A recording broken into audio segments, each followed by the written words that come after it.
Aliás, Coronel, amanhã, pela manhã, nós vamos conversar aqui mais uma vez com o Capitão Davi, Capitão Davi, que é da ABMIL, né, a Associação Brasileira das Escolas Cívico-Militares, também com o prefeito de Paracatu, onde está sendo realizada agora a quarta edição dos Jogos Escolares, né, das Escolas Cívico-Militares, enfim. A Auriverde apoia e muito a iniciativa, porque a gente defende de fato a disciplina nas escolas e o resultado já aferido por onde é implantada essa modalidade, né, de escola, que é a Escola Cívico-Militar. E o senhor está em defesa desse projeto aí no estado de Minas, né, Coronel?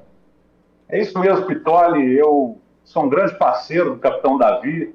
Estaríamos juntos porque o GC seria em Brasília, mas acabou sendo transferido para Paracatu. Hoje eu estou aqui na cidade de Três Corações, onde nós temos aqui uma das 9 escolas cívico-militares da rede estadual. Eu estou nesse projeto, Pitoli, desde que eu assumi o meu primeiro mandato lá em 2019. Eu sou o presidente da Frente Parlamentar em defesa dessas escolas no estado de Minas Gerais, desde que o governo federal lançou esse programa.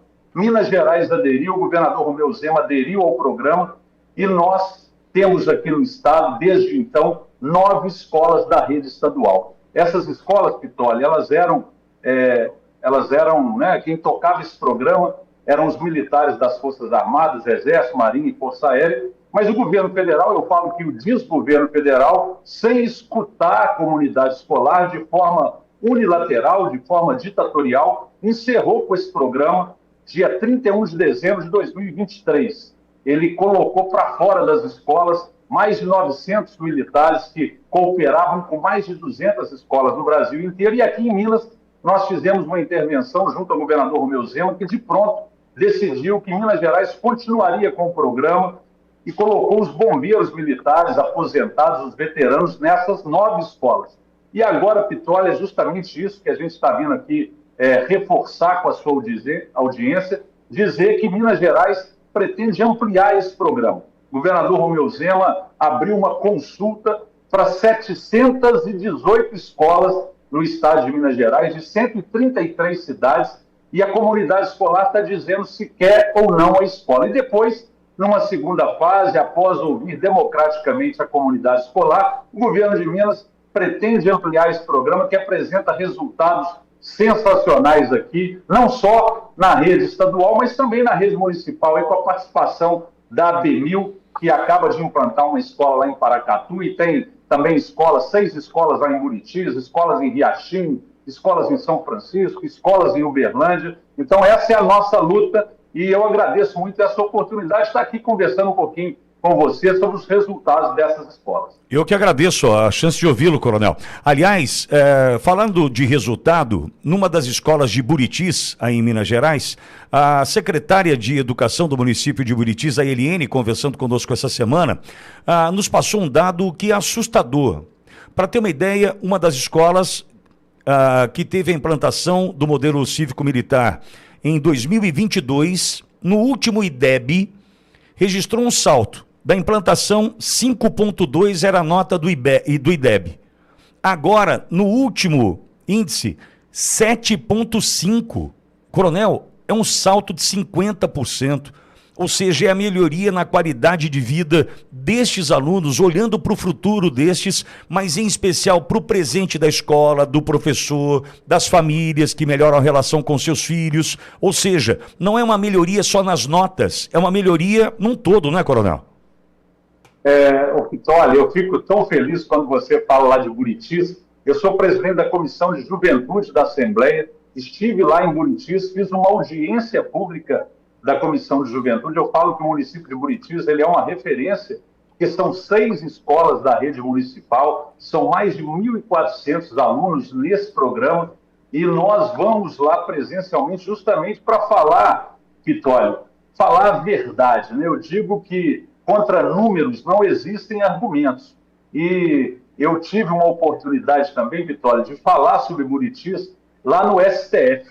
Dia 22 de outubro do ano passado, eu fui ser ouvido lá pelo ministro Gilmar Mendes, que é o relator de uma ação de partidos de esquerda tentando atacar esse programa, e depois que nós tivemos a oportunidade de falar lá, o próprio STF cassou uma liminar aí do TJ de São Paulo e permitiu que o governador Tarcísio desse andamento à implantação das escolas cívico-militares. E você, Vitória, foi muito feliz ao citar Buritis e ao citar o IDEB. Eu digo que o IDEB foi uma régua que o governo federal, em 2007, criou. Eu digo que foi o próprio governo de esquerda que criou o Índice de Desenvolvimento da Educação Básica para avaliar a qualidade das nossas escolas.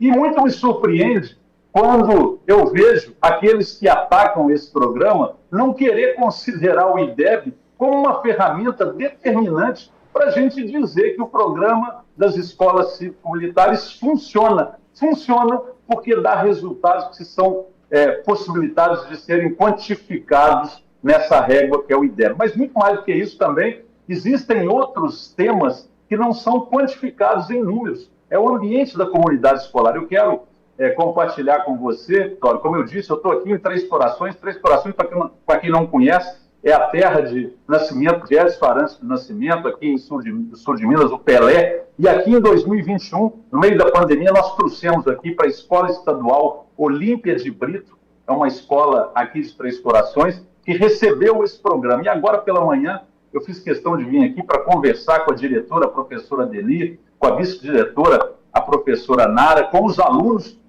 com os bombeiros que estão aqui. Cada dia que a gente vem aqui, Vitória, pisar no chão de fábrica, conversar com os alunos, você precisa ver, os alunos vieram falar comigo, ô coronel, eu sou coronel do Exército, né? Eles todos empolgados que eles vão fazer prova para a SPSEC, né? Escola Preparatória de Cadetes do Exército em Campinas, né? Querem estudar aqui na ESA, na Escola de Sargento das Armas, que é aqui em Três Corações. Então nós temos aí outros querendo fazer medicina, relatos de alunos aqui que se formaram ano passado, que foram aprovadas aqui no Enem, aqui da Universidade Federal de Lavras, estão estudando administração. Então, é a modificação da realidade, especialmente dessas famílias em vulnerabilidade social. E outra coisa muito importante de pontuar, olha, eu vejo as pessoas falando assim, peraí, mas a escola cívico-militar não é uma escola militar, o pessoal está confundindo. E eu sempre digo que realmente não é uma escola militar. A escola militar, meu filho se formou no Colégio Militar do Exército em Belo Horizonte,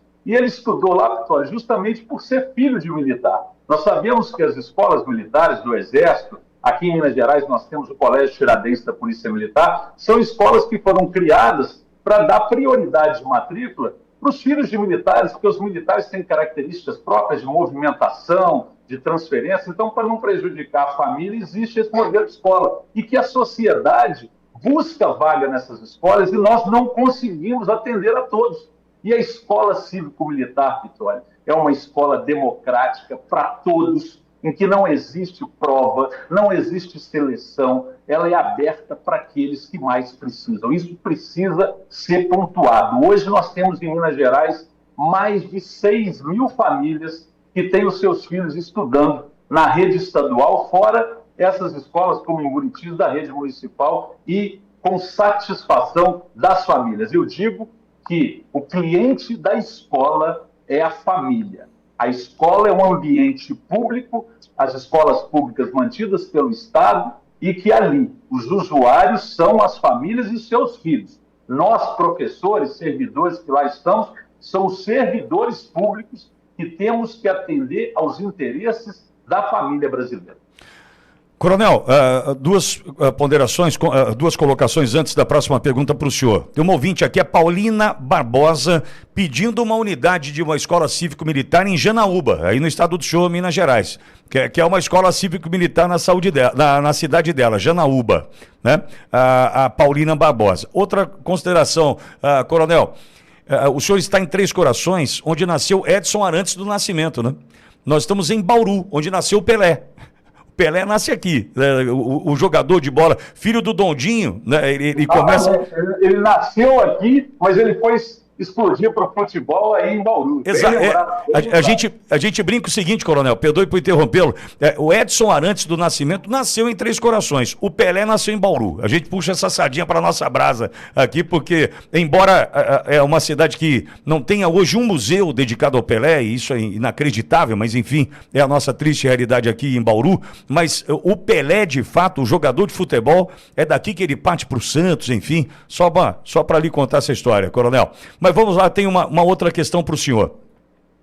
como combater o discurso da esquerda, que não basta judicializar, né, não basta atrapalhar via Supremo Tribunal Federal a implantação dessas unidades das escolas cívico-militares, mas como combater as mentiras. Nós veiculamos aqui, na última segunda-feira, um vídeo de uma professora mentindo descaradamente com relação às atividades da escola cívico-militar, até sugerindo que existe tortura dentro das unidades. Se o senhor não viu o vídeo, eu posso encaminhar, inclusive, para o senhor, porque é um absurdo de tanta mentira que tem contado ali, amedrontando pais.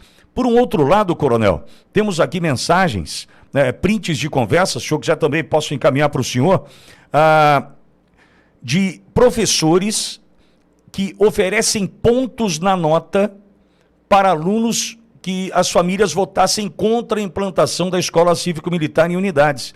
Três pontos, essa é a proposta de um professor ou de uma diretora, não sei, enfim, a mensagem está guardada aqui, dizendo assim, se você e sua família votar contra a implantação da escola cívico-militar, 3 pontos na nota. Ou seja, a gente tem que confrontar isso também, não é, coronel?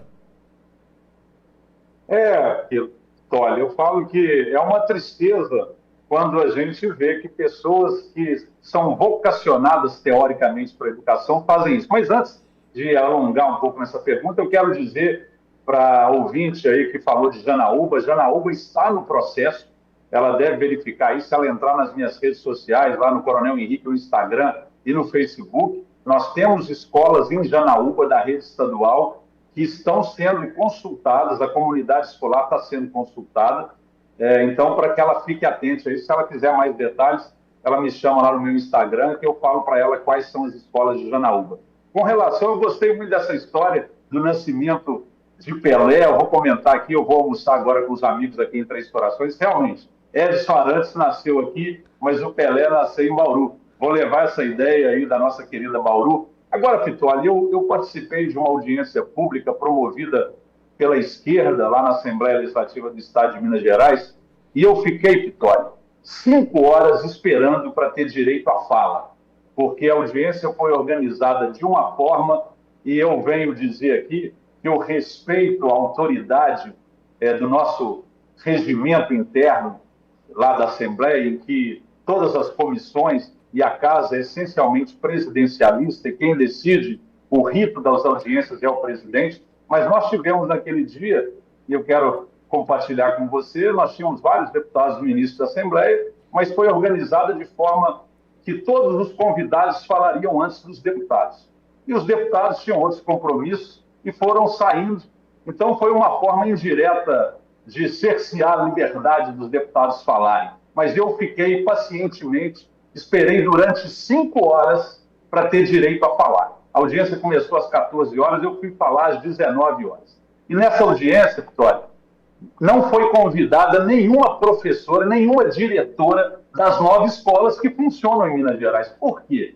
Porque elas iriam falar lá a verdade. Imediatamente, eu, como presidente da Comissão de Juventude, estou com uma audiência pública convocada, nós entramos em recesso na Assembleia, vamos aguardar a volta do recesso escolar, e no início de agosto nós vamos falar a verdade, Vitória. Nos resta falar a verdade. Eu falo com você que eu agradeço muito aí mais esses relatos da manipulação que tem sido feito por aqueles que querem se apoderar do ambiente escolar. Eu digo que a educação, ela não é pauta, ela não é propriedade de nenhuma vertente ideológica.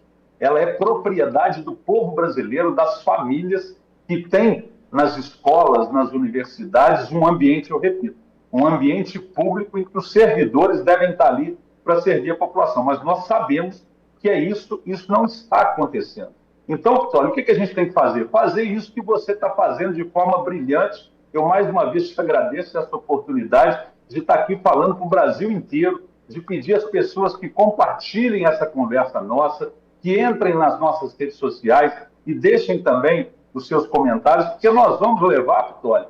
A coisa aqui em Minas Gerais está tão grave. Pra você ter ideia, o governador Romeu Zema suspendeu as consultas públicas que estavam sendo realizadas, também porque está agora no período escolar, mas também devido à enxurrada de denúncias da manipulação do sindicato dos professores que estavam indo na escola né, entregando panfletos com inverdades, e também, você disse aí, você não é o primeiro que me disse, de professores dando ponto para aluno. Nós tivemos, no dia dessa audiência pública na Assembleia, Vitória, que foi na quinta-feira da semana passada, exatamente há uma semana atrás, os professores fizeram uma paralisação para permitir que os estudantes ficassem sem aula, e os estudantes foram lá para a Assembleia fazer manifestações uniformizadas, e eu gostaria de saber se estavam autorizados pelos pais.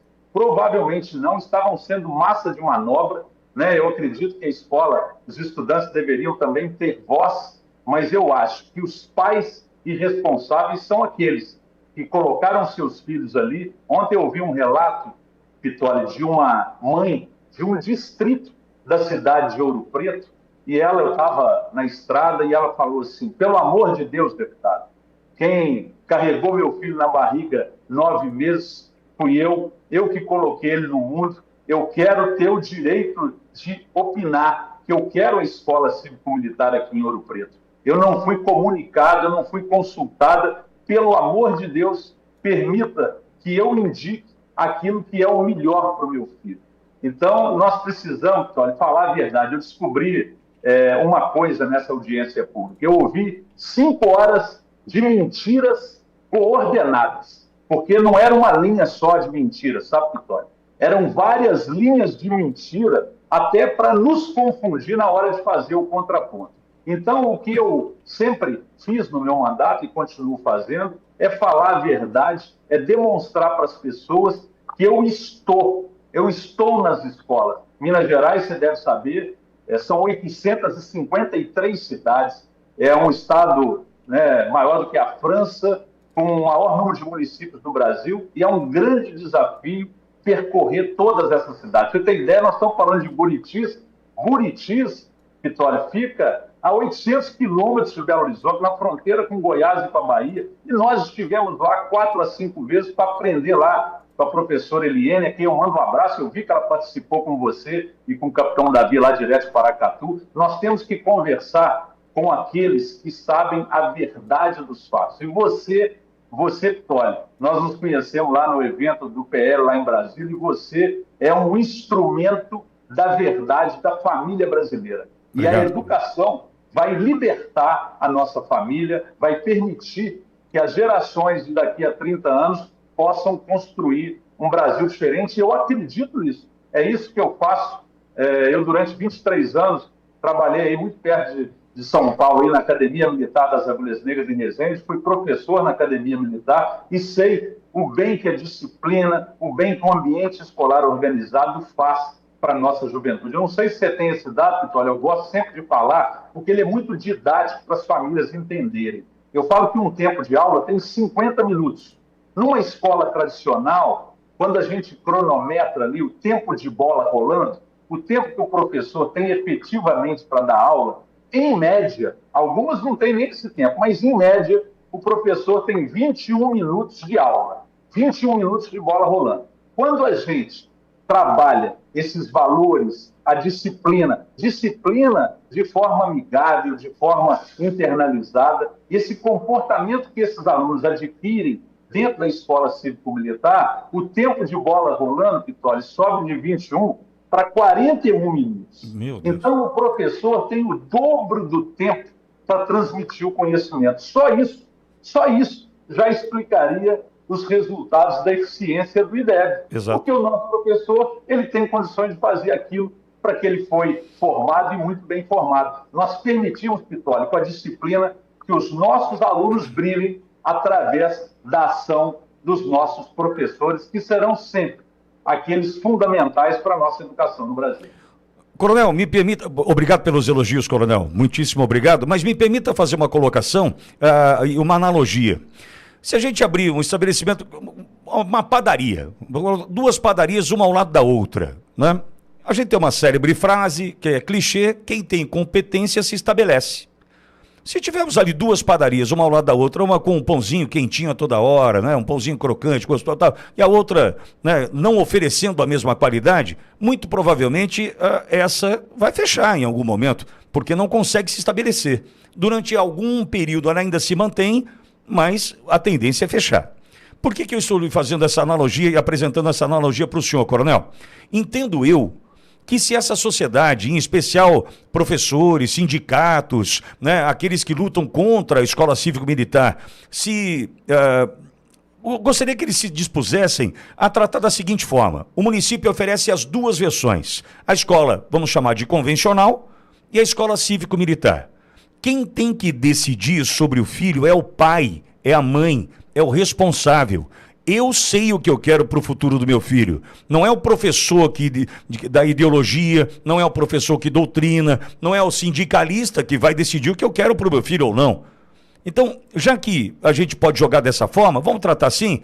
Eu sei o que eu quero, então vou colocar meu filho na escola cívico-militar. Se o outro pai, mãe, entende que o filho merece a escola convencional, que coloque ali. E a gente vai ver com o tempo que a competência, o resultado, vai mostrar quem vai se estabelecer, coronel. Porque daí a gente sai nós contra eles, a gente sai desse maniqueísmo é boa, é ruim. Não, o resultado vai mostrar, coronel. Porque é muito chato esse discurso, da esquerda de tentar atacar. Faz o seguinte, deixa funcionar a escola civil militar e deixa funcionar a convencional. E vamos ver quem fica, coronel. Vitório, a sua comparação foi perfeita, né? Eu sempre cito um exemplo. A primeira escola cívico-militar implantada no estado de Minas Gerais é a Escola Estadual Princesa Isabel. Ela fica numa comunidade, numa favela, na comunidade do Sumaré, no bairro Aparecida, lá em Belo Horizonte. Eu estive lá, eu até publiquei esse vídeo nas minhas redes sociais, lá no Instagram, @Coronel Henrique. Eu publiquei isso na sexta-feira passada. Eu tenho um vídeo lá em novembro de 2019, lá no final do meu primeiro ano de mandato, eu me reuni lá com a diretora, na época, a professora Rita de Cássia, e a vice-diretora, a professora Michele, quando nós anunciamos esse modelo. Cheguei na escola, a diretora nunca tinha me visto, e ela achou que eu já era, olha, o coronel que ia trabalhar na escola. Eu falei, não, eu trabalho nos bastidores, hoje eu sou deputado estadual, sou presidente da Frente Parlamentar em defesa dessas escolas, e nós estamos trabalhando para implantar esse programa. Aí ela falou, poxa, deputado, eu estou com muito medo. Eu falei, medo de quê, professora Daniela? Ela falou, estou numa região do crime organizado, estou numa reunião aqui do tráfico de drogas, agora vão chegar os militares, eu estou com muito medo das famílias tirarem os estudantes aqui da escola, porque vai chegar o militar, vai chegar a polícia. Eu perguntei assim, professora, quantos alunos tem matriculados aqui hoje? Ela falou, tenho 600 alunos, deputado. Eu falei assim, e a senhora já teve quantos? Aí ela falou assim, não, a escola tem capacidade para ter 1.500 alunos. Eu falei, então, professora Rita, dá um tempo, vamos dar um tempo, deixa o programa acontecer para a gente ver os resultados. E eu garanto que a senhora vai ficar famosa. E hoje a professora Rita não é mais a diretora, ela foi substituída pela professora Franciane. E, Vitória, hoje a Escola Estadual Princesa Isabel Cívico-Militar tem 1.500 alunos matriculados e tem fila de espera. Então, essa sua analogia já funcionou nesses últimos 5 anos na primeira escola cívico-militar implantada no estado de Minas Gerais, no meio da comunidade do Sumaré. Eu frequento a escola, converso com alguns alunos, fui lá numa feira de ciências, aí conversei lá com o aluno William, o aluno Matheus, e ele me disse, ele falou assim, deputado, eu moro aqui perto, mas a minha mãe não deixava eu estudar aqui na Princesa Isabel, porque era uma escola muito violenta. E quando começou o modelo cívico-militar, ela deixou a gente vir estudar aqui, e agora estão vindo alunos de outros bairros estudar aqui na Escola Princesa Isabel. Então eu estou falando, Vitória, não é sobre narrativa. Eu estou descrevendo um fato real que a esquerda se recusa a enxergar. No dia que eu participei dessa audiência pública, na quinta-feira, em que eu disse que eu senti falta, que ali não tinha nenhum dos 9 diretores das escolas para contar a verdade, e convoquei a audiência pública em que vão lá todos os 9 diretores para falar, você sabe qual foi a decisão da esquerda? Entrou com um requerimento para fechar essas 9 escolas. Eles não querem que existam essas 9 escolas porque eles alegam que o programa é inconstitucional. Mentira! mais uma mentira que a gente precisa aqui esclarecer.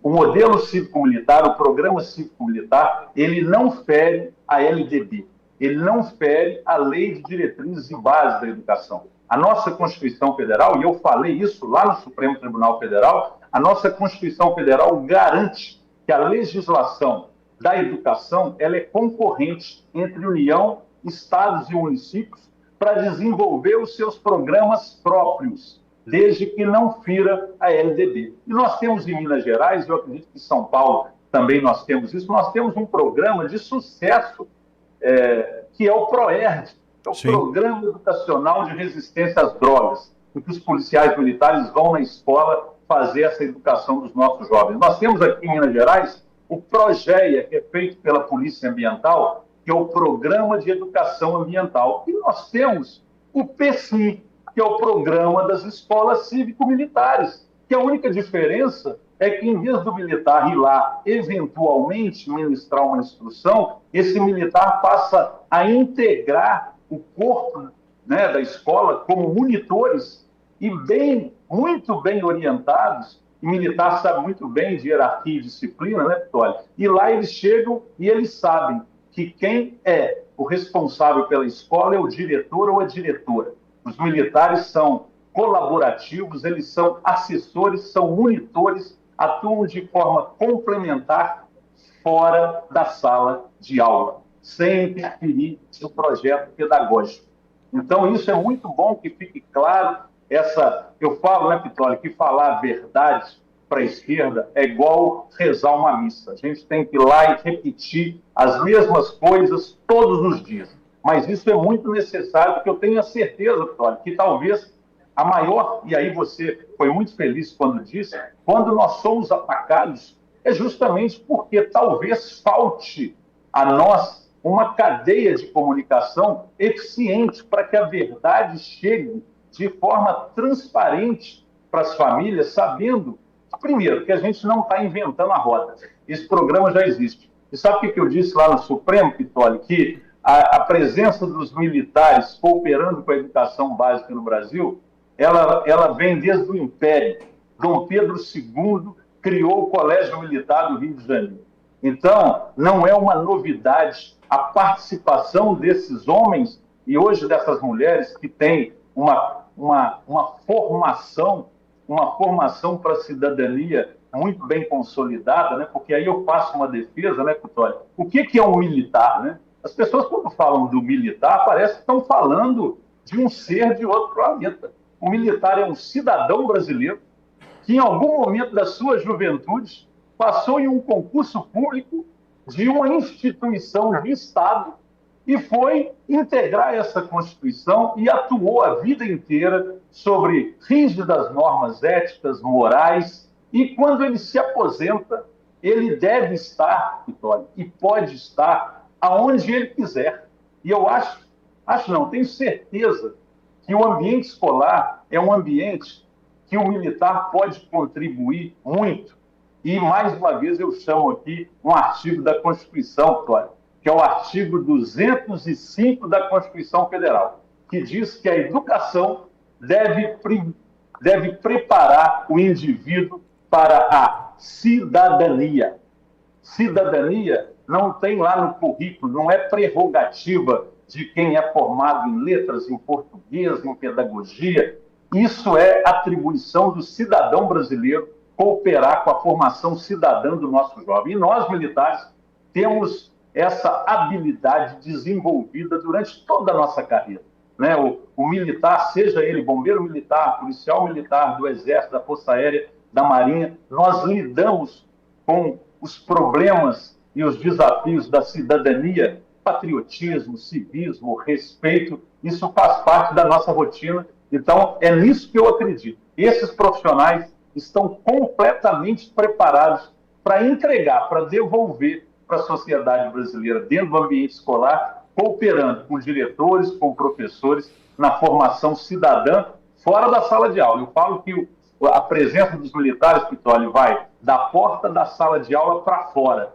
E tem uma vantagem, vai até a porta da casa do aluno, porque nós, militares, também estamos habilitados a mediar esses conflitos sociais que até agora nós não falamos, né, Cláudio? Nós ainda não falamos da palavra segurança, porque as pessoas às vezes confundem, o militar está na escola para melhorar a segurança. E nós já estamos aqui há quase 30 minutos conversando e não falamos ainda também dessa vertente muito importante, que é a segurança no ambiente escolar.